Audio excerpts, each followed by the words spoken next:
Good afternoon all of you. आप सभी का स्वागत है आपके अपने चैनल साइंस सिवाने में। तो कैसे आप सभी? उम्मीद करते हैं आप सभी बहुत ही अच्छे होंगे।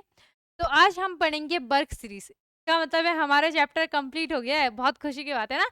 कम से कम आपका चल रहा था ये, हाँ पार्ट ये चलेगा, आपका पार्ट होगा, ये होगा आपके पास में। कौन सा पार्ट होगा तो थोड़ा सा मैं करेक्ट कर देती हूँ। ये पार्ट 10 है, ठीक है। कौन सा पार्ट है? ये आपके पास में पार्ट 10 है आज की क्लास का। इसको हम थोड़ा सा करेक्ट कर देते हैं। ये है आपके पास में पार्ट 10। तो इसका मतलब हमने 9 पार्ट तक बिल्कुल अच्छे से पढ़ लिया है ना। पढ़ लिया है भाई? पढ़ लिया कि नहीं पढ़ लिया सबने? पार्ट 10 है, ठीक है। पढ़ लिया सबने? ओके।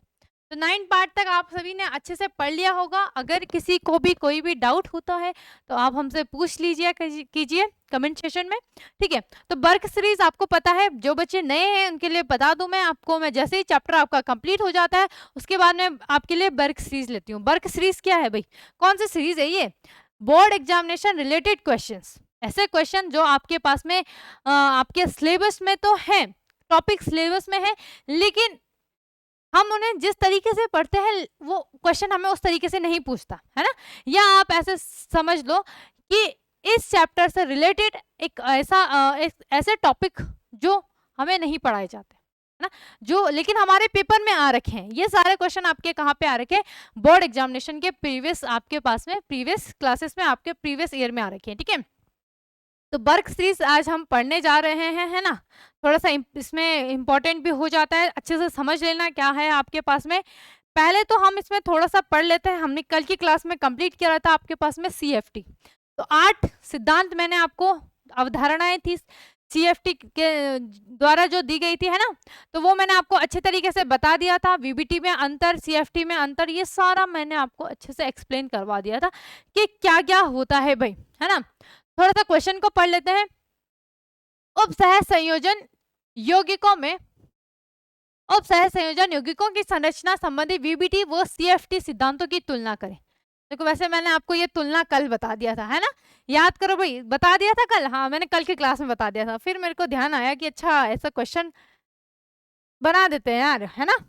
नहीं तो आपने शॉर्टकट मारना था, है ना। आपने भी वैसे ही छोड़ देना। तो मैंने कहा यार चलो थोड़ा सा मेहनत कर ही लेते हैं आपके लिए, और लेके आ ही जाते हैं क्वेश्चन की। दोनों पे को तुलना कीजिए, चलो, है ना। तो क्या है आपके पास में? वीबीटी के अनुसार उपसह संयोजन यौगिक एमएल। एमएल क्या होता है आपके पास में? धातु लिगेंड, ठीक है। वैसे मैंने आपको कल की क्लास में भी बताया था ना। ये आपका एमएल क्या होता है आपके पास में? मेटल लिगेंड, या आप इसको क्या लिख लो, आप इसको लिख लेना धातु लिगेंड। धातु लिगेंड, ठीक है। क्या बोल रहा है? वीबीटी के अनुसार उपसह संयोजक यौगिकों में धातु लिगेंड बंध की प्रकृति प्रकृति क्या होती है? सह संयोजक होती है, ठीक है। इसकी प्रकृति क्या होती है? सह संयोजक। जबकि सीएफटी के दौरान जो पहली लाइन थी वहां पे हमने क्या पढ़ा था कि जो सीएफटी में जो बंध होता है उप सह संयोजन यौगिकों में, उसको हम क्या बोलते हैं? वो एक आयनिक प्रकृति का होता है, आयनिक बंध उसमें प्रदर्शित होता है। ये हमने पढ़ा था, है ना। सीएफटी में क्या होता है आपके पास में? आयनिक प्रकृति के होते हैं। आगे वीबीटी के आधार पर उप सह संयोजक यौगिकों के स्थायित्व, ठीक है। ध्यान देना है थोड़ा मेरी बातों को। क्या बोल रही हूं मैं? वीबीटी के आधार पर उप सह संयोजन यौगिकों के स्थायित्व, लिगेंड की प्रबलता, डी ब्लॉकों द्वारा रंगीन आयन बनाना, संकर यौगिकों के स्थायित्व आदि गुणों की व्याख्या नहीं की जा सकती है। हम उसमें क्या नहीं कर सकते? उनकी व्याख्या। केवल हम उसमें एक चीज बता सकते हैं कि ये इसमें कौन सा गुण पाया जाता है, ये चुंबकीय है या अनुचुंबकीय, ये हम उसमें अच्छे तरीके से बता सकते हैं। क्लियर हो गई बात। जबकि सीएफटी में हमने क्या पढ़ा था कि जब सीएफटी क्या करता है, यहाँ पे सीएफटी में क्या करता है, जो हमने पढ़ा था ना, एक चीज पढ़ी थी उसमें हमने, सीएफएसई क्या होता है? Crystal field separation energy. इसके दौरान हम किसी आपके पास में यौगिक उप सह संयोजन यौगिक की स्थायित्व का हम पता कर सकते हैं। अगर आपके पास में CFSE जितना कम होगा उतनी ही अधिक उसका उस संकर यौगिक का स्थायित्व होगा। क्लियर हो गई बात? समझ गए? दूसरा हमने क्या पढ़ा था कि ये क्या करता है, 2 पार्ट में विभाजन हो जाता है इसका, एक होता है ईजी सेट में, एक हो जाता है आपके पास में T2G सेट में। ईजी सेट में क्या होता है भाई, ईजी सेट में क्या होता है, ईजी में आपके पास में क्या बनता है, अगर ये प्रबल होगा तो ये अयुग्मित इलेक्ट्रॉन, ये सभी इलेक्ट्रॉनों को क्या कर देता है, युग्मित कर देता है। और अगर ये दुर्बल होता है तो ये क्या कर देता है, अयुग्मित इलेक्ट्रॉनों की संख्या इसमें जैसे कि तैसी रहती है वैसी रहती है ना। क्लियर हो गई बात। दूसरी चीज, जब ये इसमें ईजी कुछ इस प्रकार से ये बनाते हैं ना, याद होगा सभी को, बच्चों को, है ना, सभी बच्चों को ये याद होगा भाई, 4 और ये 5। तो यहाँ पे बनता था, एक बनता था यहाँ पे आपका ईजी सेट, यहाँ पे बन जाता था आपके पास में T2G सेट, है ना, T2G। और यहाँ पे जब ये क्या होते थे आपके पास में, अगर हम इसको कुछ हमारा इस तरीके से होता था, और अगर इसमें प्रबल होगा तो ये क्या कर देता था, इन सभी को क्या कर देता था, युग्मित कर देता था, ये खाली रह जाता था, ठीक है। और अगर ये क्या हो जाता है आपके पास में, अगर ये दुर्बल होता है तो ये पहले इधर फिल होता है, ठीक है, पहले कहाँ फिल होता है आपके पास में, पहले इधर फिल होता है, फिर ऊपर, और फिर जो बचा वो यहाँ फिल कर दिया इसने, ये दुर्बल के लिए था। क्लियर हो गई बात। तो जब ये ईजी और T2G में इसका विपाटन होता है तब ये क्या कर देता है, दृश्य भाग में स्पेक्ट्रम बना देता है, जिस वजह से हमें क्या दिखाई देने लग जाता है, जो आयन हो जाते हैं, जो आपके पास में तत्व है वो क्या हो जाते हैं, हमें रंगीन दिखने लग जाते हैं। क्लियर हो गई बात, ठीक है। ये गुणों की व्याख्या नहीं करता, हाँ ये भी स्थायित्व के बारे में भी हमने पढ़ लिया था, ठीक है, लिगेंड की प्रबलता के भी बारे में हमने पढ़ लिया था इसमें। ये CFT के आधार पर इन सभी गुणों की हम क्या कर सकते हैं, व्याख्या कर सकते हैं। ये मैंने आपको कल की क्लास में भी अच्छी तरीके से बता दिया था। अगर जिसने भी कल की क्लास नहीं देखी है तो वो प्लीज जाके डिस्क्रिप्शन में जाके पहले CFT देखो, क्रिस्टल, ठीक है, फील्ड थ्योरी, इसमें अलग से एक आपके लिए वीडियो बनाई है ना, इसमें आपके पास में एक अलग से वीडियो बनाई है, पहले इसको देख लो भाई। CFT पढ़ लोगे तो तभी आपको ये क्वेश्चन भी आप 5 मार्क्स का या 3 मार्क्स का भी पूछेगा तो आराम से कर लोगे, दिक्कत ही नहीं आएगी, ठीक है। तो फटाफट से पहले इसका स्क्रीनशॉट ले लो, और जिसने अगर CFT की क्लास नहीं देखी है तो पहले डिस्क्रिप्शन में जाके इससे पिछली क्लास, कल की क्लास जो हुई थी उसको जरूर देखिए, ठीक है, पार्ट 9 जो हुई थी आपके पास में, फटाफट से। फिर हम आगे बढ़ते इसमें, आगे क्या है भाई, आगे क्या है, आगे है आपके पास में प्रभावी परमाणु, ठीक है, ये क्या है आपके पास में EAN, ठीक है, क्या है आपके पास में इफेक्टिव एटॉमिक नंबर, EAN क्या है, इफेक्टिव एटॉमिक नंबर, इसीलिए आपको मैं, हाँ यही रहा ना, इफेक्टिव एटॉमिक नंबर, हिंदी में भी लिखी ना इंग्लिश में भी लिखना, क्योंकि कई बार क्या हो जाता है ये ऐसे नहीं देगा प्रभावी परमाणु क्रमांक, ये क्या देगा EAN, वहां पे कंफ्यूज हो जाओगे कि EAN क्या होता है, क्या लिखोगे, केवल अगर प्रभावी परमाणु क्रमांक लिखोगे ना गड़बड़ हो जाएगी भैया, EAN लिख लेना, ठीक है। तो क्या है इफेक्टिव एटॉमिक नंबर, किसे कहते हैं, इसकी गणना किस प्रकार से हम करते हैं, K4FeCN6 वो K3FeCN6 के प्रभावी क्रमांक की गणना करें, इसमें से कौन अधिक स्थायी होगा और क्यों, ठीक है, क्या बोल रहा है वो, K4FeCN6 वो K3FeCN6 के प्रभावी EAN की गणना कीजिए, और ये भी बताना है इसमें से कौन सा प्रभावी होगा और क्यों प्रभावी होगा, ठीक है। पढ़ते हैं हम इसको थोड़ा ध्यान से। इफेक्टिव एटॉमिक नंबर, किसी उप सह संयोजन यौगिक में संयोजन के पश्चात कुल जितने इलेक्ट्रॉन पाए जाते हैं वह संख्या उसकी क्या कहलाती है, उस धातु की EAN कहलाती है। क्लियर हो गई बात, ठीक है। क्या बोल रहा है यहाँ पे ये कि किसी उप सह संयोजन यौगिक में संयोजन के पश्चात कुल जितने इलेक्ट्रॉन पाए जाते हैं, ठीक है, कुल उसमें जितने इलेक्ट्रॉन पाए जाते हैं उस वह संख्या क्या कहलाती है, उस धातु की EAN संख्या कहलाती है। उपयोग क्या है इनमें, जिन यौगिकों में EAN का मान, ठीक है, यहाँ पे मैजिक नंबर है ये, ठीक है, ये क्या है आपके पास में मैजिक नंबर है, इसको ये है, ठीक है, क्या है आपके पास में मैजिक नंबर 2, 10, 18, 36 और 5, ठीक है। देखो मेरे ख्याल से इसमें आपको केवल क्या ध्यान रखना है, कौन सा क्वेश्चन आपके लिए इंपॉर्टेंट है, ये वाला, ठीक है, ये वाला क्वेश्चन क्या हो जाएगा आपके लिए इंपॉर्टेंट है ना, ये वाला क्वेश्चन यहाँ पे इंपॉर्टेंट है, ये ये वाला, ठीक है। तो EAN अगर डेफिनेशन मुझे लगता नहीं है कि आएगा, तो फिर भी अगर आपका मन करे तो लिख लेना, लेकिन ये क्वेश्चन आपको जरूर अटेंड करना है, इस क्वेश्चन को स्किप नहीं करना है, ठीक है। K4 FeCN6 वो K3 FeCN6 के प्रभावी क्रमांक की हमने, परमाणु क्रमांक की हमने यहाँ पे गणना करनी है, और ये भी बताना है कि इनमें से कौन अधिक स्थायी होगा, और ये क्वेश्चन आपके लिए क्या हो जाएगा, होमवर्क हो जाएगा, ठीक है। ये क्या हो जाएगा आपके लिए, होमवर्क। देखो मैं इसको बड़े आराम से इसको करा सकती हूँ, ठीक है, लेकिन भैया होमवर्क भी तो आपको देना है ना।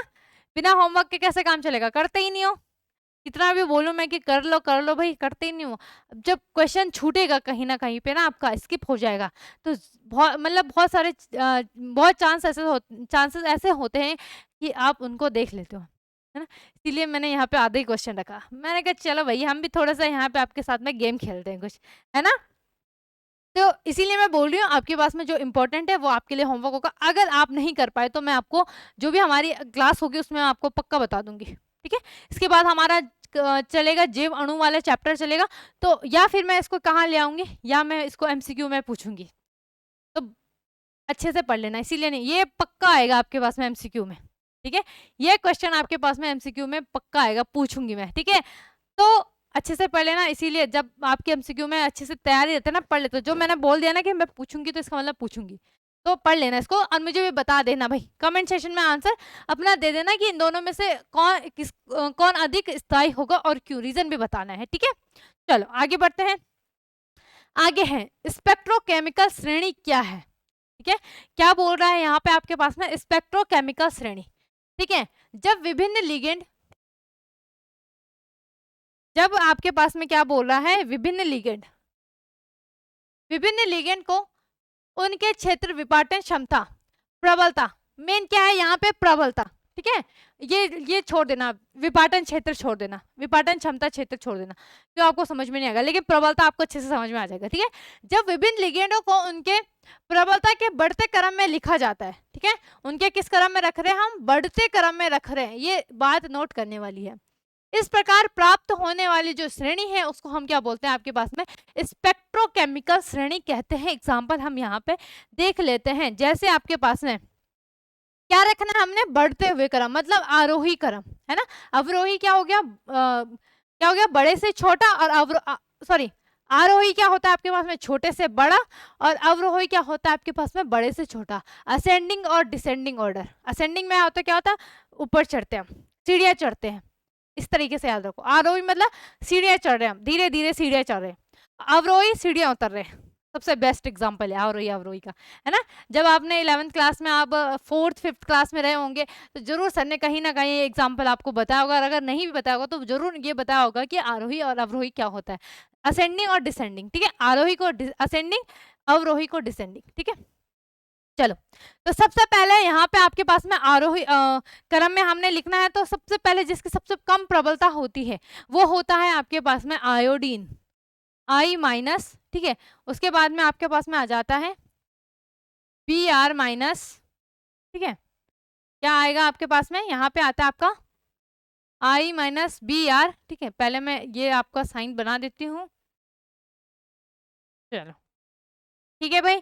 पहले आएगा आपके पास में I, फिर आता है Br, फिर आता है आपके पास में थायोसाइनाइड SCN-, ठीक है। फिर आता है आपके पास में फ्लोरीन F-, फिर आता है आपके पास में Cl-, फिर आता है आपके पास में S-2, फिर आता है आपके पास में OH-2, ठीक है। ये सीरीज में से इसमें सब कुछ याद कर लेना, सारे याद मत कर लेना, यहाँ से कुछ याद कर लेना, फिर Cl तक याद कर लो, है ना।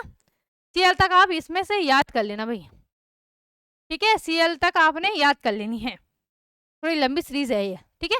OH- हो गया आपके पास में, फिर आता है आपके पास में OH- हो गया, यहाँ पे आ गया आपके पास में OX-2, सॉरी OX-2 नहीं, +2 आता है इसमें, ठीक है। OX2 +2 या आप 2 लिख दो, ठीक है। फिर आता है आपके पास में उदासीन H2O, ठीक है। उदासीन के बाद में आता है आपके पास में EDTA-4, फिर आता है आपके पास में NH3, ठीक है। EN क्या हो गया हमारे पास में, इथेन 1,2 डाईएमीन, ठीक है। EN हो जाता है ना हमारे पास में, ठीक है। फिर आएगा आपके पास में, फिर क्या आता है, फिर आता है आपके पास में, एक मिनट, हाँ बताती हूँ मैं आपको। EN लिख लिया, ठीक है, EN तक लिख लिया। फिर आएगा आपके पास में साइनाइड, CN माइनस, ठीक है। फिर आता है आपके पास में NO2, और जो सबसे ज्यादा प्रबलता होती है वो होती है आपके पास में कार्बन मोनोऑक्साइड की, ठीक है। सबसे ज्यादा किसकी प्रबलता होती है, कार्बन मोनोऑक्साइड की। क्लियर। पहले क्या आएगा आपके पास में, I minor, iodine, bromine, thiocyanide, fluorine, chlorine, sulphur हो गया, OH हाइड्रो ऑक्साइड हो गया आपके पास में, OX हो गया, H2O जल हो गया, EDTA इसका नाम ही बता रखा है आपको। जब मैंने क्या बताया था आपको, IUPAC बताया था, उसमें मैंने आपको समन्वय संख्या का जो नियम बताया था IUPAC में किस प्रकार से लिखा जाता है, उसमें मैंने आपको एक बड़ी सी टेबल बताई थी, ठीक है। NH3 अमोनिया हो गया, EN क्या हो गया, इथेन 1,2 डाई अमीन, CN साइनाइड हो गया, NO2 आपके पास में नाइट्राइट हो गया, और CO कार्बन मोनोऑक्साइड हो गया। क्लियर। फटाफट से सीरीज को लिखो जल्दी से भाई, सीरीज कंप्लीट करो, फिर हम आगे बढ़ते हैं इसमें। चलो भाई, आगे क्या है, ठीक है, आगे आपके पास में क्या है, तो ये है आपके पास में सिस्प्लेटिन। तो पहले ये देखते हैं, उपसह संयोजन रसायन का दैनिक जीवन में क्या महत्व है, बहुत इंपॉर्टेंट क्वेश्चन है, 2 नंबर में पूछ सकता है। अब जब हम इसके बारे में इतना कुछ पढ़ रहे हैं तो आपको पता होना चाहिए कि इसका महत्व क्या है हमारे जीवन में, है ना।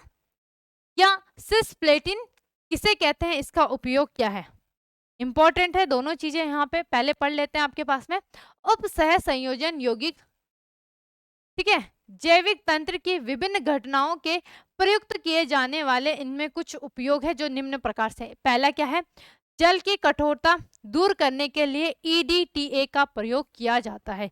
EDTA भाई बता रखा है आपको, अगर जिसको नहीं पता तो वो प्रीवियस क्लासेस देख सकते हैं, ठीक है। EDTA देख लेना उसकी फुल फॉर्म। जैसे आपके पास में DDT हो गया, मैंने पहले भी बोला था इसका इंपॉर्टेंट है, EDTA और EN ये दोनों इंपॉर्टेंट है, हर जगह पे आती जाती आ रही है आपके पास में, है ना। तो अगर आपको EDTA नहीं पता तो बहुत गलत बात है, पढ़ लेना उसको। लेड की विलायकता दूर करने के लिए कैल्शियम EDTA का प्रयोग किया जाता है, ठीक है।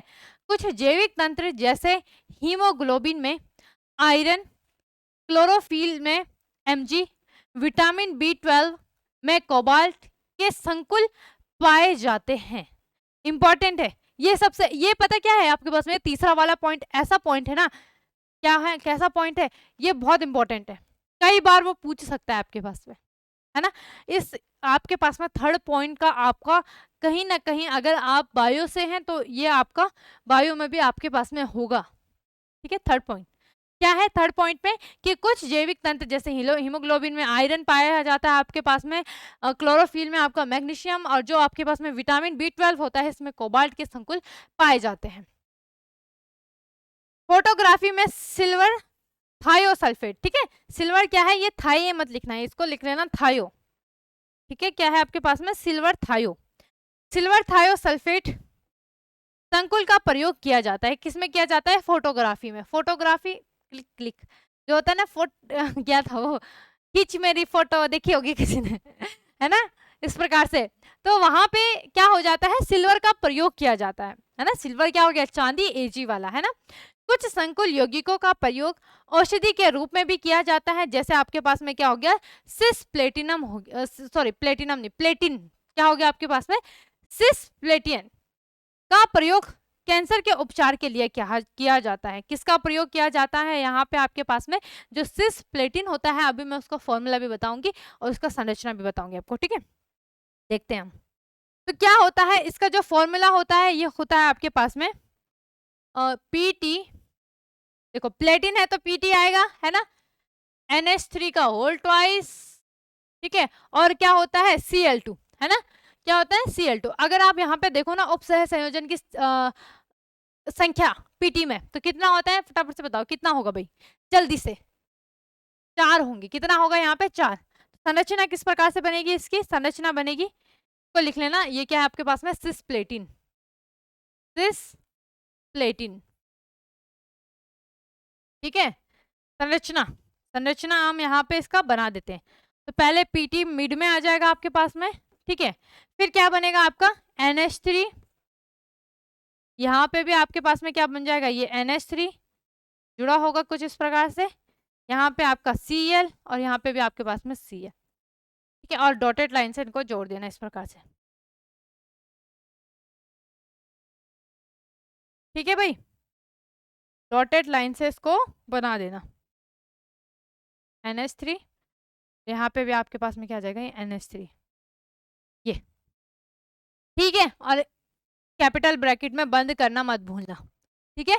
क्या है ये आपके पास में सिस, देखो, हाँ अब यहाँ पे देखो ये क्या है, देखो ट्रांस, सिस और ट्रांस, कौन सा सिस है, ये यही वाला सिस है भाई, सिस और ट्रांस जो हमने कहा पढ़ा था, ज्यामिति में पढ़ा था। तो ट्रांस मतलब ट्रांसपेरेंट, आमने सामने, ये क्या है आपके पास में अगल बगल है, तो ये क्या होगा सिस। तो नाम क्या होगा इसका, अगर हम नाम लिखेंगे, नामकरण भैया अगर हम इसका करें तो क्या आएगा आपके पास में सिस, फिर क्या है आपके पास में डायमीन, ठीक है, सिस डायमीन, और क्या दिख रहा है आपको यहाँ पे क्लोराइड, कितने हैं, 2, तो डाई क्लोराइड, आयुपेसी नाम है भैया इसका, ठीक है, क्लोराइड, और अब फिर आपके पास में क्या आ जाएगा सिस डायमीन, डाई क्लोराइड और प्लेटिनम, ठीक है, क्या आ जाएगा आपके पास में प्लेटिनम, और इसकी जो ऑक्सीकरण संख्या होगी वो कितनी होगी आपके पास में, 2 होगी।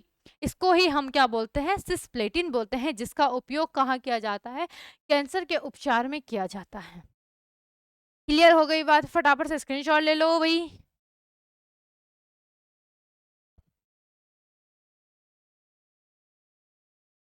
ले लिया होगा स्क्रीनशॉट, चलो ठीक है, दोबारा देखते हैं इसको। फोटोग्राफी में हम सिल्वर थायोसल्फेट का संकुल का प्रयोग करते हैं, ठीक है। अब आपका काम क्या है, आपने मुझे बताना है सिल्वर थायोसल्फेट का फॉर्मूला क्या होता है, किसी को पता है भाई, किसी को पता है सिल्वर थायोसल्फेट का फॉर्मूला क्या होता है, सिल्वर थायोसल्फेट सूत्र बता दो भाई फटाफट से, क्या होता है सिल्वर थायोसल्फेट का सूत्र, जल्दी से बता दो, अगर किसी को पता है तो बता दो सिल्वर थायोसल्फेट का सूत्र।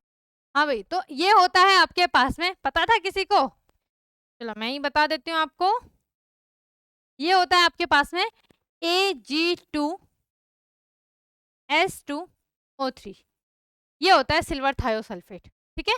क्या है ये आपके पास में, फोटोग्राफी में इसका यूज किया जाता है, ठीक है, संकुल का प्रयोग किया जाता है, तो आपको पता होना चाहिए, क्योंकि आजकल तो बहुत सारे आपके फोटोज वगैरह आप क्लिक करते हो भाई, है ना, फोटो आपका फोटोशूट चलता है ना, चलता है भाई, किस किस का फोटोशूट चलता है, और इंस्टाग्राम में हो गया, फेसबुक हो गया, स्नैपचैट हो गया, और इन सब में बस पोस्ट करना है, हाँ भाई दिखाना है हमारे इंस्टाग्राम में कितने फॉलोवर्स हो रहे हैं, और फेसबुक में क्या होता है, फेसबुक में भी फॉलोवर्स ही होते हैं, और यूट्यूब में भी डाल देते हैं शॉर्ट्स वगैरह में, है ना, ऐसे चलता रहता है, ज्यादातर इंस्टाग्राम में ही फॉलोवर्स के लिए बंद करते हैं भाई, है ना। तो ये आपको पता होना चाहिए, जिसको बहुत शौक है ना। देखो एक चीज आपको ऐसी पकड़नी है ना जिसमें आपकी पकड़ बहुत मजबूत हो, अगर उसमें आपको कुछ भी पूछ लिया जाए ना तो बेड़ा पार हो जाएगा आपका, है ना। क्या हुआ था, एक बार की बात याद आ रही मुझे, एक इंटरव्यू चल रहा था, ठीक है, तो इंटरव्यू में एक लड़का आया था, तो उसे पूछा गया कि अपनी एक खूबी बताओ, तो उसने बोला मैं गेम बहुत अच्छा खेलता हूँ, है ना। उसने क्या बोला कि मेरा इंटरेस्ट केवल गेम में है और मैं गेम बहुत अच्छा खेलता हूँ। तो उसे बोला गया कि अच्छा बताओ कि गेम का जो ऑनर है, जो सीईओ है, कौन है, तो उसको जितने भी गेम से रिलेटेड क्वेश्चन पूछे गए उसने उसका सारा आंसर दिया। तो उसकी जो क्यूरोसिटी को देखते हुए, उसकी जो नॉलेज को देखते हुए उन्होंने उसको क्या कर लिया, अपने कंपनी में जॉब ऑफर दिया, क्योंकि एक ऐसे आपके पास में क्वालिटी या आपका एक ऐसा सब्जेक्ट होना चाहिए जिसमें आपकी पकड़ बहुत मजबूत हो और अच्छे से आपको क्या हो उसमें नॉलेज हो, तो बंदा वहां कहीं पे भी मार नहीं खाता। ऐसे नहीं कि थोड़ा आपका ये है अच्छा, थोड़ा मैथ अच्छा है, थोड़ा केमिस्ट्री अच्छा है, थोड़ा बायो अच्छा है, मैं ये नहीं बोल रही हूँ कि एक अच्छा होना चाहिए बाकी सब खराब, ऐसा बिल्कुल नहीं बोल रही हूँ मैं, ठीक है, ऐसा मैं बिल्कुल नहीं बोल रही हूँ, लेकिन सब अच्छे होने के बाद भी एक ऐसा सब्जेक्ट होना चाहिए जिसमें आपको कोई हरा नहीं सकता, तब मजा आ जाएगा, है ना आपको। ठीक है, तो यहाँ पे क्या है कि जब आप किसी बारे में आपको खेल रहे हो, या जैसे आजकल फ्री फायर, पबजी वगैरह ये सब चल रहा है, या इंस्टाग्राम बहुत सारे बच्चे चलाते हैं। अगर उनको पूछ लें कि इंस्टाग्राम के सीईओ कौन है, इंस्टाग्राम फेसबुक में कब मर्ज हुआ, अब इंस्टाग्राम का नाम इंस्टाग्राम ही है कि क्या है ना, फेसबुक का नाम चेंज होके क्या हुआ, तो उनको नहीं पता होगा। उनको केवल सोशल मीडिया यूज करने से मतलब होगा। ऐसा बिल्कुल नहीं, आपको अपने आसपास जो भी चीजें हो रही हैं उनके बारे में आपको अवेयर रहना है। ठीक है, आपके आसपास हो गया, आपका डिस्ट्रिक्ट हो गया, आपका स्टेट हो गया, आपकी कंट्री हो गई, सब चीज के बारे में आपको प्रॉपर नॉलेज होनी चाहिए। ऐसे नहीं कि आप बिल्कुल किताबी कीड़ा बन के एक ही चीज के बारे में आप पढ़ रहे हो। ऐसी गलती बिल्कुल मत करना। ठीक है, चलो हम आगे बढ़ते हैं। तो कुछ संकुल यौगिक इसमें हमारे पास में क्या हो गया, सिस्प्लेटिन हो गया। इसका उपयोग हम कहाँ करते हैं, कैंसर के उपचार में हम इसका उपयोग करते हैं। तो ये सिस्प्लेटिनम का सिस्प्लेटिन का यहाँ पे आपके पास में क्या हो जाएगा, सूत्र हो जाएगा, ये उसका संरचना हो जाएगी। देखो सिस में अगर यहाँ पे आपका NH3 ऐसा होता तो ये ट्रांस होता है, लेकिन यहाँ पे क्या है, NH3 अगल बगल है तो क्या हो जाएगा, सिस हो जाएगा। ठीक है, चलो आगे बढ़ते हैं। आगे क्या है, ठीक है, कार्बोधात्विक यौगिक क्या है, ये आपको एक नंबर में पूछ सकता है। और ये ऐसा नहीं है कि ये उपसह संयोजन यौगिकों से पूछेगा, ये आपको कहाँ से भी, कहीं से भी, मतलब किसी भी चैप्टर में आ सकता है आपके पास में कार्बोधात्विक यौगिक। तो ऐसे यौगिक जिनमें एक धातु तत्व सीधे कार्बनिक अणु के साथ संयोग करके यौगिक का निर्माण करता है, उसे हम क्या बोलते हैं, कार्बोधात्विक। ठीक है, कार्ब क्या बोलते हैं उसको, धात्विक। ठीक है, यहाँ पे क भी लिख देना भाई, तो भी लिख देना, कार्बधात्विक यौगिक कहते हैं। जैसे आपके पास में क्या हो गया, ग्रिग्नार्ड अभिकर्मक। ठीक है, तो ग्रिग्नार्ड अभिकर्मक का फॉर्मूला क्या होता है, ये होता है आपके पास में RMgX। आर क्या होता है इसमें, आर होता है आपके पास में एल्किल ग्रुप, एल्किल ग्रुप। ठीक है, और एक्स क्या हो गया, एक्स होता है आपके पास में हैलाइड। ग्रुप 17 के एलिमेंट्स है ना, हैलाइड क्या हो गया आपके पास में, ग्रुप 17 के एलिमेंट्स के तत्व, ये एलिमेंट्स ऑफ ग्रुप 17। ठीक है, हैलाइड जैसे आपके पास में क्या हो गया, फ्लोरीन हो गया, क्लोरीन हो गया, ब्रोमीन हो गया, आयोडीन हो गया, इस प्रकार से डैश डैश। ठीक है, यहाँ पे आपके पास में एल्किन में क्या हो गया, CnH2n-1, ये आपका एल्किल होता है। ठीक है, ये सॉरी -1 नहीं, +1 आएगा इसमें, है ना, CnH2n+1, ये आपका एल्किल होता है। इसमें एक हाइड्रोजन ग्रुप आपका क्या होता है, अलग होता है। एल्किल पता है ना आपको क्या होते हैं, एल्केन के हाइड्रोजन व्युत्पन्न को हम क्या बोलते हैं, एल्किल बोलते हैं। फॉर्मूला अगर आप देखोगे तो यहाँ पे आपने अगर फॉर एग्जांपल 3C3 लिया तो क्या लगोगे, N3 रखा तो यहाँ पे 617 है ना, तो ये क्या बन जाएगा, ये बन जाएगा आपके पास में प्रोपाइल। क्या बन गया, प्रोपाइल। जैसे आपके मिथाइल हो गया, CH3 हो गया, C2H5 इथाइल हो गया, C3H7 प्रोपाइल हो गया, ब्यूटाइल क्या हो जाएगा आपके पास, C4H9 हो जाएगा ब्यूटाइल। ठीक है, इसी प्रकार से आपके जो एलिमेंट्स होंगे, जो एल्केन के हाइड्रोजन व्युत्पन्न होते हैं, उन्हें हम क्या बोलते हैं, एल्किल बोलते हैं। क्लियर हो गई बात, इसे हम क्या बोलेंगे, इनको हम क्या बोलते हैं, कार्बोधात्विक यौगिक कहते हैं। ठीक है, जो आपका ग्रिग्नार्ड अभिकर्मक है, इसको हम क्या बोलते हैं आपके पास में, कार्बोधात्विक यौगिक। ठीक है, क्या आ जाएगा यहाँ पे आपके पास में, कार्ब धात्विक यौगिक। ठीक है, ठीक है भाई, इतनी बात आई समझ में। अब आपके लिए एक होमवर्क है। ठीक है, एक क्वेश्चन लिखो आप, आपके लिए ये होमवर्क हो जाएगा। अच्छा, बहुत थोड़ा बहुत मैं बता दूंगी इसमें। ठीक है, इसमें थोड़ा बहुत मैं बता दूंगी आपको। लिखो भाई, FE क्वेश्चन लिखो पहले, प्रश्न FE कैपिटल ब्रैकेट में CN6 और -4 तथा FE, ये मत बोलना क्वेश्चन रिपीट हो रहा है, क्वेश्चन अलग है। वो आपके पास में जो मैंने कराया था वो VBT के अनुसार था। अब इस क्वेश्चन को थोड़ा ध्यान से देखना। ठीक है, विजिबल हो रहा है ये अच्छे से, ठीक है, ये वाला पेन है ना, जिसको नहीं दिखेगा तो देख लेना क्या है, FeCN6 की पावर -4 तथा FeOH6 की पावर -4। ठीक है, इसमें लिखना, में कौन अधिक, ठीक है, क्या लिखोगे आप, FeCN6-4 तथा FeOH के सफिक्स में होल 6 -4 में कौन अधिक क्या है आपके पास में स्थाई होगा और क्यों, कौन अधिक स्थाई है और क्यों। ये किस आधार पे बताना है, ये आपने बताना है CFT के आधार पे, ठीक है। ये किस आधार पे बताना है, आपने CFT के आधार पे बताना है, ठीक है।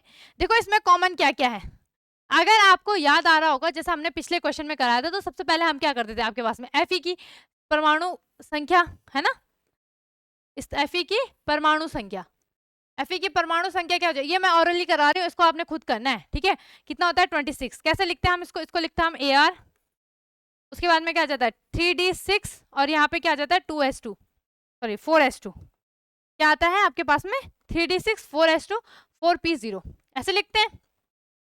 क्लियर हो गई बात, ये क्या हो गया आपके पास में Fe का इलेक्ट्रॉनिक विन्यास, इलेक्ट्रॉनिक विन्यास है ना, याद आ रहा है, ठीक है। फिर Cn क्या है आपके पास में, Cn क्या है भाई, ये प्रबल लिगेंड है, Cn क्या है, प्रबल लिगेंड है, लिगेंड है प्रबल। तो जब ये प्रबल लिगेंड है तो ये अयुग्मित इलेक्ट्रॉनों की संख्या को क्या कर देगा, शून्य कर देगा, सारे इलेक्ट्रॉनों को क्या कर देगा, युग्मित कर देगा, है ना, सारे इलेक्ट्रॉनों को क्या कर देगा, ये युग्मित कर देगा। तो इसकी जो चुंबकीय गुण होगा वो क्या होगा आपके पास में, प्रतिचुंबकीय, क्या होगा, प्रतिचुंबकीय, ठीक है। क्या होगा आपके पास में, ये क्या हो जाएगा आपका प्रतिचुंबकीय हो जाएगा। क्लियर हो गई बात, प्रति चुंबकीय, ठीक है। अब जो आपका OH है, जो OH है, OH क्या है, दुर्बल लिगेंड है, दुर्बल लिगेंड है आपका OH, ठीक है। OH क्या है आपके पास में, दुर्बल लिगेंड है, OH आपका दुर्बल लिगेंड है। अब दुर्बल लिगेंड है तो ये क्या करेगा, यहाँ पे इसमें अयुग्मित इलेक्ट्रॉनों की संख्या होगी, तो ये अयुग्मित इलेक्ट्रॉनों की संख्या, ठीक है, अयुग्मित इलेक्ट्रॉन की वजह से ये क्या हो जाएगा आपके पास में, अनुचुंबकीय हो जाएगा, अनुचुंबकीय हो जाएगा। क्लियर हो गई बात, ठीक है।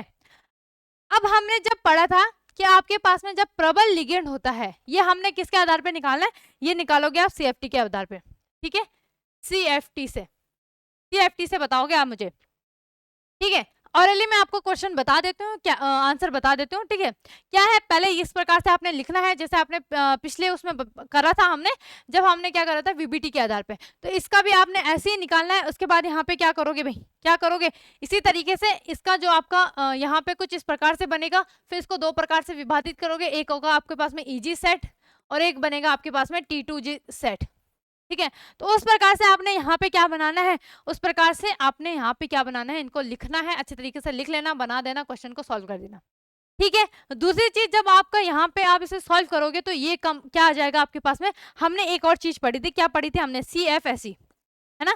CFSE से आप क्या निकालोगे, इसकी ऊर्जा निकालोगे, और इसकी ऊर्जा जब आप निकालोगे तो ये कम होगी और इसकी ऊर्जा आपके पास में क्या होगी, अधिक होगी, सॉरी, इसकी ऊर्जा अधिक होगी, इसकी ऊर्जा क्या होगी आपके पास में, अधिक होगी, और ये क्या होगा आपके पास में, कम होगा, ठीक है। अब आप हमने पढ़ा था CFT के दौरान कि अगर हमारे पास में CFSE का मान अधिक होता है तो इसका मतलब वो जो धातु होता है वो हमारा क्या होगा, कम स्थायी होगा, ठीक है। इसका मतलब हमारा क्या हो जाएगा, जो FeOH6 है ये क्या हो जाएगा आपका, कम हो जाएगा, कम स्थायी होगा, जबकि ये क्या हो जाएगा आपके पास में, अधिक स्थायी होगा। इसका मान आपके पास में लगभग आएगा -2 पॉइंट समथिंग, और इसमें आएगा आपके पास में लगभग मान आएगा इसका -0.4 के आसपास आएगा, ठीक है। ये कम होगा, इसकी संख्या क्या होगी, अधिक होगी, अधिक होने के कारण ये आपका कम स्थायी होगा और ये क्या हो जाएगा आपके पास में, अधिक स्थायी। क्वेश्चन लिख लो भाई, ये आपके लिए इसीलिए इरेज कर रही हूँ, आपका काम है, सारा क्वेश्चन सॉल्व करा दिया मैंने आपको, बस आपने CFSE के आधार पर इसके क्या निकालनी है, यहाँ पे ऊर्जा निकालनी है, और CFT के दौरान इसके हाँ एक और काम कर लेना, इसकी वो भी बना लेना, संरचना भी बना लेना, है ना। CFT के आधार पर इनकी संरचना भी बना लेना और पूरा अच्छे से लिख लेना भाई। क्वेश्चन आपको बता रखा है किस प्रकार से आपने करना है, और आंसर कहाँ करोगे, आंसर करोगे, आंसर करना है इसका कमेंट में, ठीक है। आंसर कहाँ करोगे, आंसर मुझे बताओगे कमेंट में। क्लियर हो गई बात, आंसर कहाँ आ जाएगा इसका, कमेंट में इसका आंसर आ जाएगा, ठीक है। और जो प्रॉपर अच्छे तरीके से इसका आंसर लिखेगा, ठीक है, उसका नाम लिया जाएगा बोर्ड में, ठीक है, कल उसका नाम बोर्ड में लिया जाएगा, ठीक है, जो भी रहेगा बच्चा, सबके आंसर देखूंगी मैं, सबके आंसर आपको देखूंगी, ठीक है। तो अच्छे तरीके से प्रॉपर ढंग से आंसर कर लेना, अपनी कॉपी में भी बना लेना है, इसको अच्छे तरीके से सॉल्व कर लेना। तो फटाफट से रिवीजन कर लेते हैं, ठीक है, और इसी के साथ साथ आपका चैप्टर भी यहाँ पे कंप्लीट खत्म हो जाता है, खल्लास कर दिया हमने, है ना, 10 पार्ट में हमने इसको चैप्टर को खल्लास कर दिया। और आप काम क्या है आपका, अच्छी तरीके से आपने पढ़ना है। तो रिवीजन कर लेते हैं, आपके पास में क्या क्या है देखते हैं भाई। क्या है, वीबीटी और सीएफटी के सिद्धांत की तुलना करें हमने, तो आपके पास में वीबीटी ने क्या करा भाई, वीबीटी के सिद्धांत के अनुसार ना ही हमें क्या पता चल रहा था, संकर यौगिकों का स्थायित्व पता चल रहा था, ना ही लिगेंड की प्रबलता, डी ब्लॉक तत्वों द्वारा रंगीन आयन बनाना, ये भी हम उसमें प्रदर्शित नहीं, मतलब हम उसमें देख नहीं पा रहे थे, वो हमें यहाँ पे क्या नहीं हो पा रहा था भाई, हम उसकी व्याख्या नहीं कर पा रहे थे, है ना, ठीक है। जबकि वीबीटी के आधार पे हम व्याख्या नहीं कर पा रहे थे, लेकिन सीएफटी के दौरान हमने जब इनका विपाटन करा तो हम अच्छे तरीके से इनकी व्याख्या कर पाए। हम किस की भाई, लिगेंड की प्रबलता की व्याख्या कर पाए, हम यहाँ पे रंगीन आयनों की व्याख्या कर पाए, और क्या क्या करा हमने, इसका स्थायित्व की व्याख्या करी, ऊर्जा की व्याख्या करी यहाँ पे, है ना, ठीक है भाई, लिगेंडों की व्याख्या करी। तो ये सब आपने लिखना है, अब वो लिख वही अच्छे तरीके से पाएगा वहां पे एग्जाम में, जिसने सीएफटी थ्योरी जो है आपके पास में अच्छी तरीके से पढ़ी होगी। तो पिछली क्लास को जरूर अटेंड कर लेना, ठीक है। आगे बढ़ते हैं, आगे क्या है आपके पास में, इफेक्टिव एटॉमिक नंबर है, और ये भी आपके लिए होमवर्क हो जाएगा, ठीक है, ये भी आपके लिए होमवर्क हो जाएगा। आपने मुझे बताना है K4FeCN6 या K3FeCN6 में से दोनों कौन सा ज्यादा स्थायी होगा, ठीक है, ठीक है। यहाँ पे ये क्या है आपके पास में कि एक ऐसी श्रेणी है जिसमें हम प्रबलता के अनुसार, प्रबलता के बढ़ते हुए हम क्रम में जिस श्रेणी को रखते हैं, जो श्रेणी हमें प्राप्त होती है उसे हम क्या बोलते हैं, स्पेक्ट्रोकेमिकल श्रेणी कहते हैं। और ये एग्जाम्पल यहाँ पे 2-4 लिख लेना, ठीक है, ज्यादा याद मत कर लेना, केवल क्या क्या याद करोगे, ब्रोमीन हो गया, iodine, bromine, fluorine, chlorine, thiocyanide हो गया, है ना, H2 हो गया, NH3 हो गया, EN हो गया, CN हो गया, NO2 और कार्बन मोनोऑक्साइड, ये याद कर लेना, ठीक है। आगे सिस्प्लेटिन इंपॉर्टेंट है, पढ़ लेना, 1 नंबर में पूछ सकता है कि सिस्प्लेटिन का उपयोग क्या है और इसकी संरचना और सूत्र ज्ञात कीजिए, ठीक है। क्या क्या होता है यहाँ पे, हमने सब कुछ इसके उपयोग पढ़े कि हमारे उपसहज संयोजन रसायन का दैनिक जीवन में क्या क्या उपयोग है, क्या करता है, जल की कठोरता को दूर करने में EDTA का उपयोग करते हैं हम, ठीक है, लेड की विलायता दूर करने के लिए कैल्शियम EDTA का प्रयोग किया जाता है, कुछ जैविक तंत्र जैसे हीमोग्लोबिन में आयरन होता है, क्लोरोफिल में मैग्नीशियम, विटामिन B12 में कोबाल्ट के संकुल यहाँ पे पाए जाते हैं, फोटोग्राफी में सिल्वर थायोसल्फेट जिसका फॉर्मूला होता है Ag2S2 और O3 संकुल प्रयोग किया जाता है। कुछ संकुल यौगिक का उपयोग औषधि के रूप में किया जाता है, जो है हमारे पास में सिस्प्लेटिन। फॉर्मूला क्या हो गया आपके पास में सिस्प्लेटिन का, PTNH3 का होल ट्वाइस Cl2, ठीक है।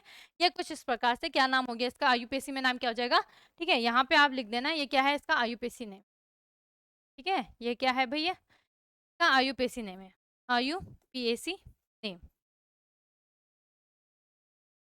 ठीक है। तो क्या हो जाएगा, cis di amine dichloride platinum second, 2 क्या हो गया उसके ऑक्सीडेशन नंबर, ठीक है। ग्रीक ना आपके पास में कार्बोधात्विक क्या हो गया, जो क्या होते हैं ऐसे यौगिक जिनमें एक धातु तत्व सीधे कार्बनिक अणु के साथ संयोग करके यौगिक का निर्माण करते हैं, इसे हम क्या बोलते हैं, कार्बोधात्विक। देखो कार्ब से क्या याद रखोगे, कार्बनिक, धात्विक से धातु याद रखना, आराम से डेफिनेशन। एग्जाम्पल ग्रिकनार्ड अभिकर्मक RMgX, R एल्किल ग्रुप होता है, X इसमें क्या होता है हैलाइड, जो ग्रुप 17 के यहाँ पे एलिमेंट्स आपके पाए जाते हैं।